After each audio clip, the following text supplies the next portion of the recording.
of all, we wanted to hit you with the fire hose of information. We wanted to show you what's out there. What's out there from the KU Small Business Center, what's out there from Workforce Partnership, what's out there from the City of Leavenworth, from Main Street, from the Chamber, from LCDC. And then, following up on that, you can decide how you want to access that information. You want to come through Penny, you want to come through my office, through the City of Leavenworth, we're here to help you. So thank you so much for going through that information. The second thing we want to do is bring city staff, city leadership here in front of you to show you that we're here, we're accessible, and we're ready to grow your business in Leavenworth. So what I'm going to do over about the next 10 to 15 minutes is step back away from how to grow your business to what's the City of Leavenworth doing? What is the government doing? What are we trying to do to make the community better so that your businesses can grow? So I'm going to do about 10 or 15 minutes, and then of course your questions are always entertaining, more entertaining than my presentation.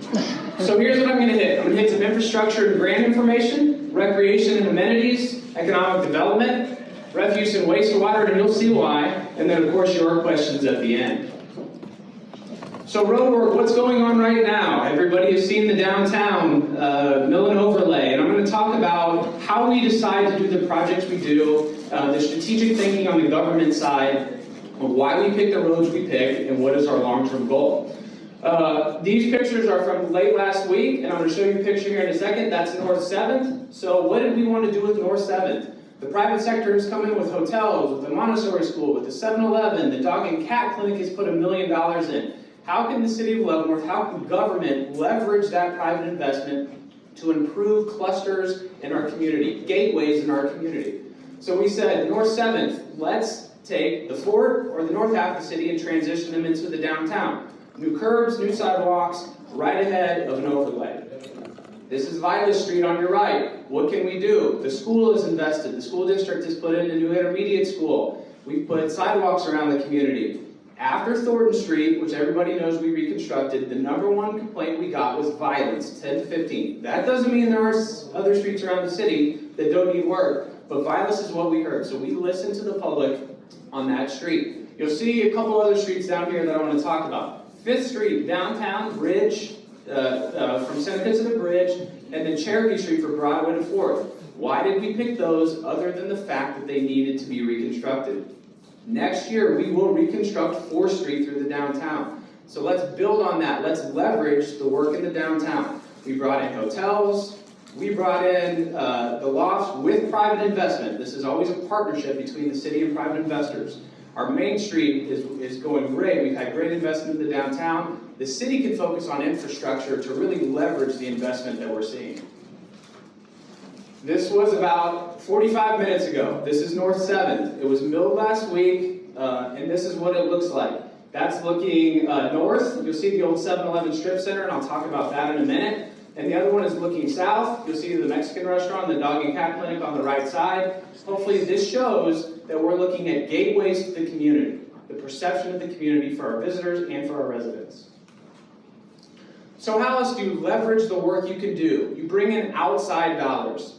The burden of infrastructure can't fall solely on the taxpayers of Leavenworth, the businesses and the residents. We have to bring money in that's coming from outside sources. So here's the next 3 years, at minimum, we're bringing in over $3 million. 2023, $1 million in state funding, city's putting in $2 million to reconstruct 4th Street, Choctaw to Seneca. I'll show you a picture of that here in a second.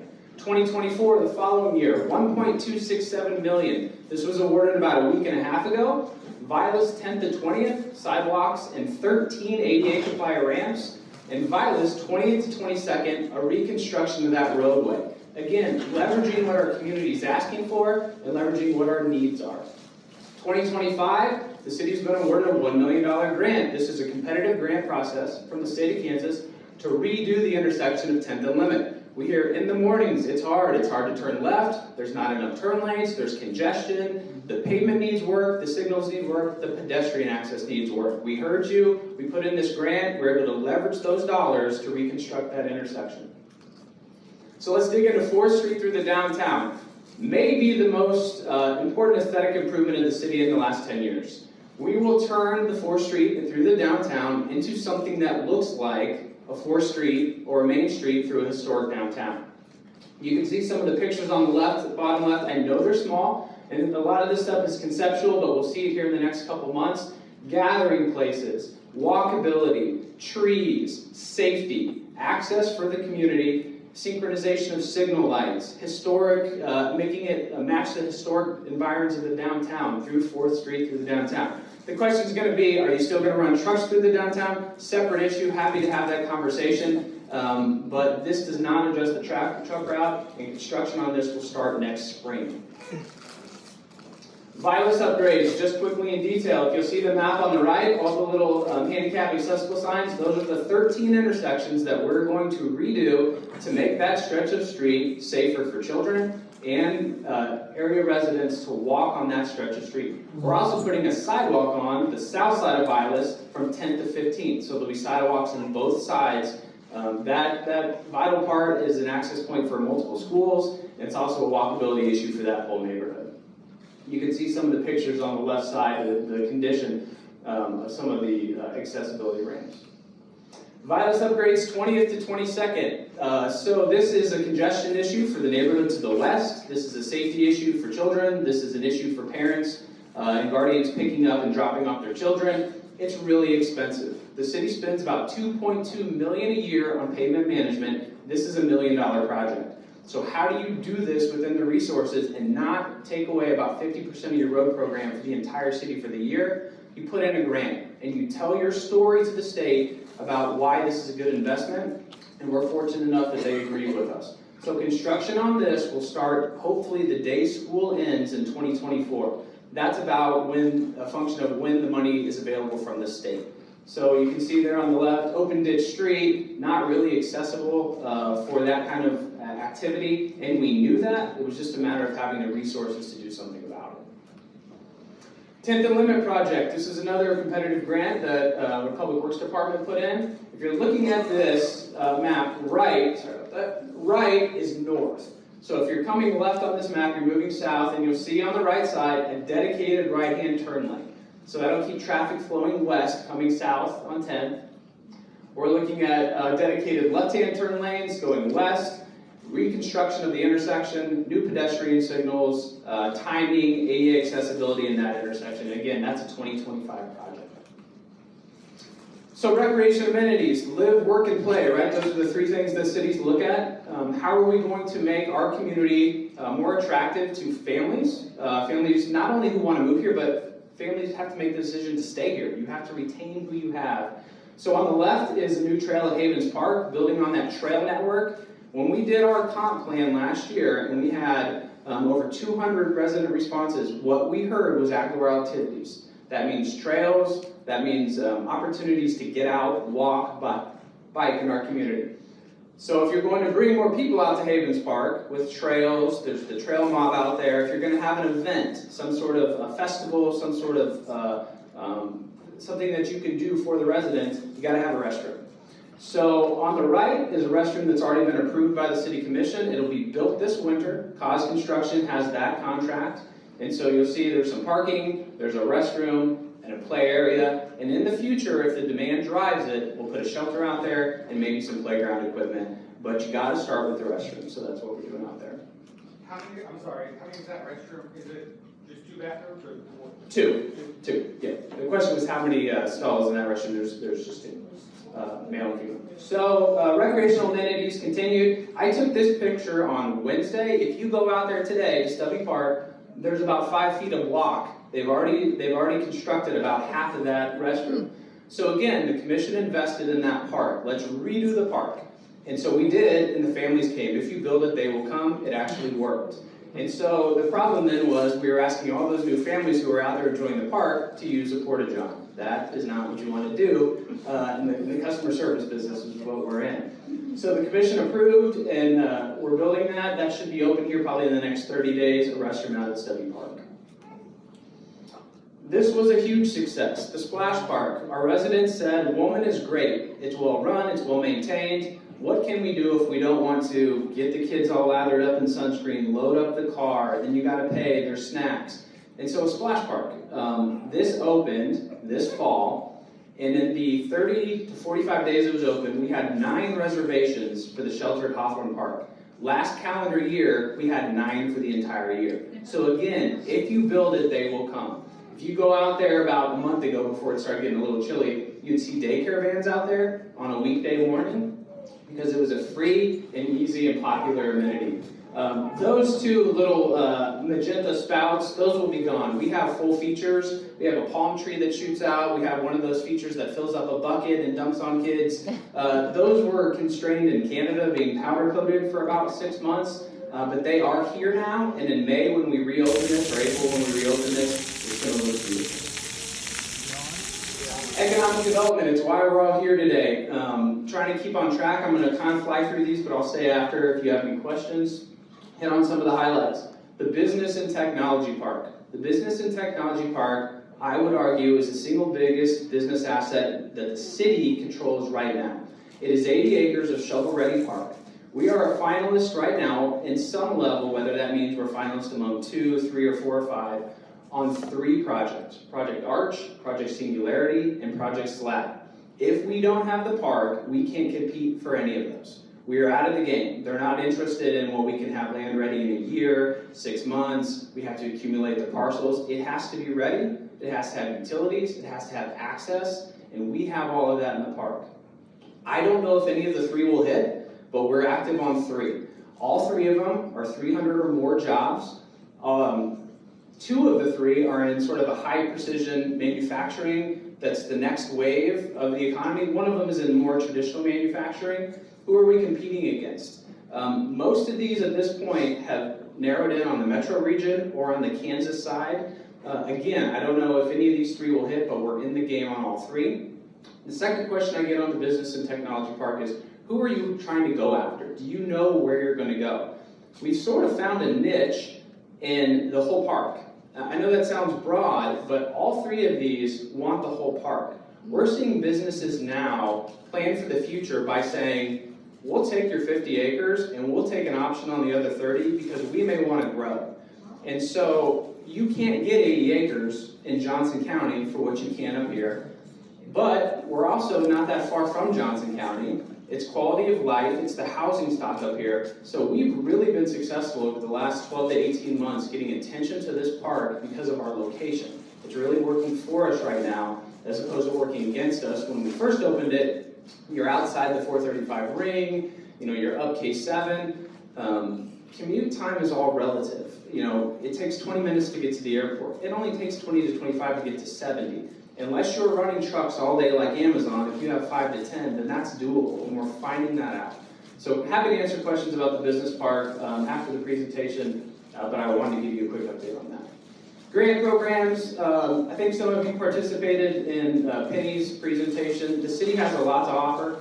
We have ADA grants and sidewalk cost share grants and general business grants. We can help you leverage grants. We're a member of the e-community loan. We actually started it in the city of Leavenworth and it grew countywide, so we're well versed in those too. Just a couple areas that you may have had questions on. The area north of Walmart, we meet with them about quarterly. That's a private development. They're looking at retail, they're looking at mixed use, they're looking at big box, but they're also trying to be flexible with the economy. I don't know what's going to happen there, but I know since you've seen the signs out, you may have a question about that. It's really about convincing somebody to build right now, bricks and mortar, which is a tough road to go. Downtown projects, the brewery. There's 2, 305 Cherokee and then 600 Cherokee. Those are both, maybe we're going to get into that market. That'd be pretty neat. If we have 2, maybe we'll have 3 and 4, and that can bring more vibrancy to our downtown. It was a chicken and the egg thing. Is it people or is it things to do? I think the people are there now. 3 hotels in the last 7 years. We have 485 living units within the general downtown. And so the people are there. We need to give them things to do. Historic district boundaries. We hired a new city planner who started last Thursday. She's been here 3 days. She comes from the Kansas State Historic Preservation Office. She knows historic properties, she knows historic boundaries, and while that's not the sole focus of her job, we're going to embark on looking at our historic boundaries and then ways we can continue to leverage the historic nature of our downtown and our businesses. So I think that's a big plus for us.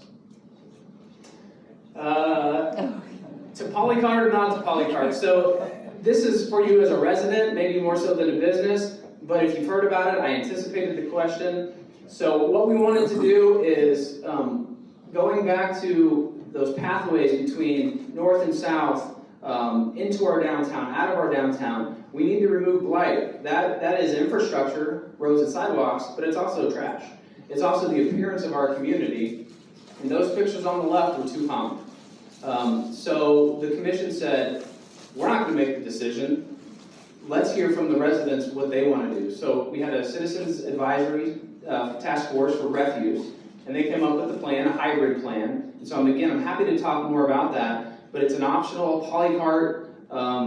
That's only part of it. We're also going to eliminate those unsightly large item drop-offs, and we're going to have a coordinated system for dealing with those, an on-demand or an appointment, and then we're going to have a system that if you do that, there'll be consequences, because we can't have that in our community if we're trying to attract people to come back and forth. So I'm happy to talk more about this at the end. Want to get to your questions. Quickly, infrastructure. Somebody asked me the other day, what keeps you up at night? Infrastructure. These are two projects that are ongoing right now. So the one on the left is about 7th and Potawatomi, although it spans multiple blocks. Some houses were flooding. Some roads were overtopping. The infrastructure underground was collapsing. I asked the foreman from Kissick about a week ago if this is as bad as he's seen, and he said no, but it was close. They were driving dump trucks through the middle of houses with about a foot on each side to spare. It's crowded, it's congested, but it's also 100-year-old infrastructure that needs replaced. The one on the right is 2nd and Chestnut. This is right next to the Justice Center. This is the oldest infrastructure in the city of Leavenworth. This is where the original settlements were, right off the river, and most of this was hand dug in the 1860s and 1870s.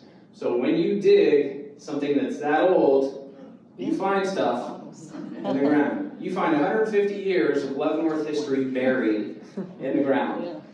This is just from one day, and if you want to know how deep this is, that picture on the left, that's a full-size piece of equipment, and they're barely reaching the bottom of the new basin. And that's where the old pipes were.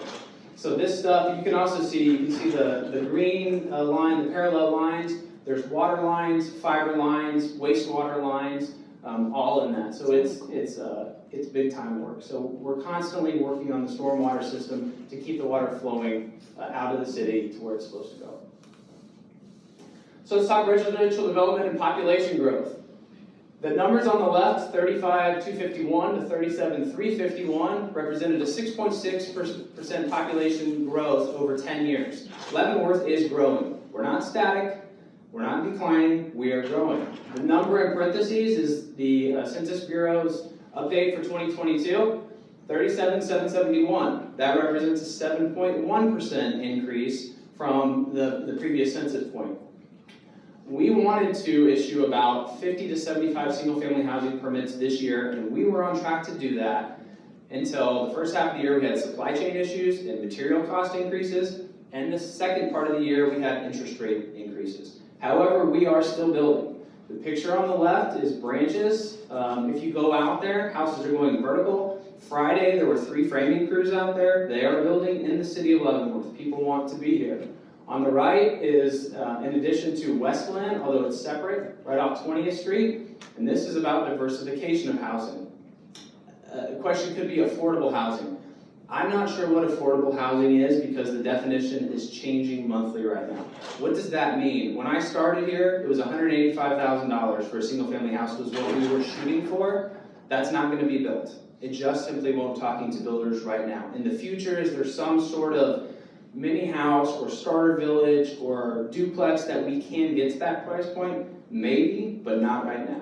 So what we're trying to do is encourage as much diversification of housing, but at the end of the day, just more rooftops. That's what we're shooting for. So what didn't I cover? I didn't talk about Camp Leavenworth. I didn't talk about the Centennial Bridge. I didn't talk about public safety. I didn't talk about the challenges, employee recruitment and retention. I didn't talk about the existing business park. We landed a company out of Lenexa this year called Maps Inc. If you haven't seen the pictures, it's a pretty cool building. They brought 22 jobs up here. Their owner is a really forward-thinking individual who's talking about what is he going to do next. And maybe, from his experience here, he does whatever he's going to do next in Leavenworth. So that's what we're hoping. We have a project right now called Project Heat, who has interest in the 5 acres just south of what's Roadwork. There's an empty lot in there. And I think it's going to happen. About 15 jobs in a pretty good sector. That's all I can say at this point, but there's activity in that park too. So you need the big lots, you need the 80 acres, but you also need 5 acres and 10 acres so that you can be ready when these projects come to you. I mainly didn't talk about 4th and Eisenhower because I can happily say that's a Lansing project. So 4th and Eisenhower, we can answer it, but that's Lansing. But in all seriousness, that was a great partnership. So the city of Leavenworth is picking up a portion of that tab, partnering with Lansing and partnering with the state to get that intersection done. So that was a whirlwind, that was a lot. I'm happy to answer your questions in the couple minutes we have left, and then I'll also hang around afterward for any questions that you may have.